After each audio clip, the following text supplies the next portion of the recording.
আজকে আমরা যে কবিতাটি নিয়ে তোমাদের সকলের সাথে আলোচনা করব সেই কবিতাটি হলো মোরা দুই সহোদর ভাই। কবিতাটি লিখেছেন কাজী নজরুল ইসলাম। কাজী নজরুল ইসলাম একজন সাম্যবাদী কবি। তিনি সবসময় সমতার কথা বলেছেন, সম্প্রীতির কথা বলেছেন।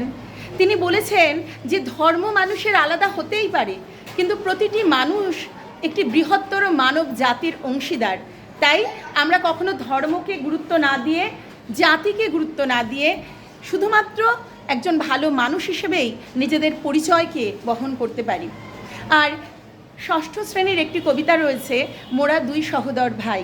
এই কবিতাটি আজকে বলার মধ্যে দিয়ে কাজী নজরুল ইসলামের এই যে ধারণা সেটাই আমি প্রকাশ করব। তিনি এর আগেও একটি কবিতায় বলেছিলেন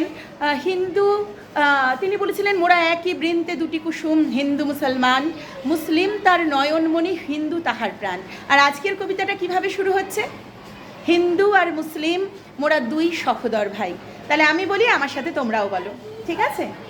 হিন্দু আর মুসলিম মোরা দুই সহোদর ভাই,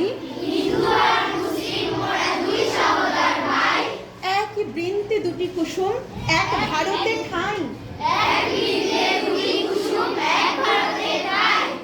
সৃষ্টি যার মুসলিম রে ভাই, হিন্দু সৃষ্টি তারই। মোরা বিবাদ করে খোদার ওপর, করি যে খোদকারি। শাস্তি এত আজ আমাদের,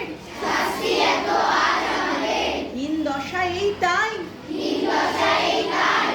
মোরা দুই সহোদর ভাই, দুই জাতি ভাই সমান মরে।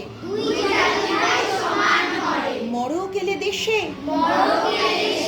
বন্যাতে দুই ভাইয়ের কুটির সমানে যায় ভেসে। দুই জনারি মাঠের ভাই সমান বৃষ্টি ঝরে।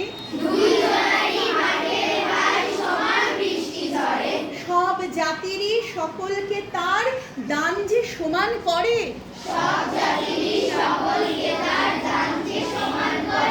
চাঁদ সূরজের আলো কেহ কম বেশি কি পায়? বাইরে শুধু রঙের তফাৎ, ভিতরে ভেদ নাই। দুই সহোদর ভাই, তোমরাও তো ঠিক এই বন্ধনেই আবদ্ধ হবে নিশ্চয়ই, যে আমরা সবাই এক বৃহত্তর মানব জাতি, একটাই আমাদের জাতি, সেটা হচ্ছে মানব জাতি আমরা, তাই তো?